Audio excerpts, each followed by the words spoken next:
संयमाचा बांध सुटला. शेतकऱ्यांनी बुलढाणा मोताळा मार्ग रोखला. पेट्रोल डिझेल मिळत नसल्याने शेतकरी संतप्त. ऐन हंगामाच्या तोंडावर शेतकरी अडचणीत.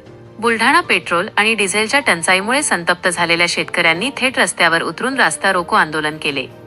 आज दुपारी शेकडो शेतकऱ्यांनी बुलढाणा मलकापूर मार्ग रोखून धरला आणि परडा फाट्यावर तीव्र रास्ता रोको आंदोलन सुरू केले होते.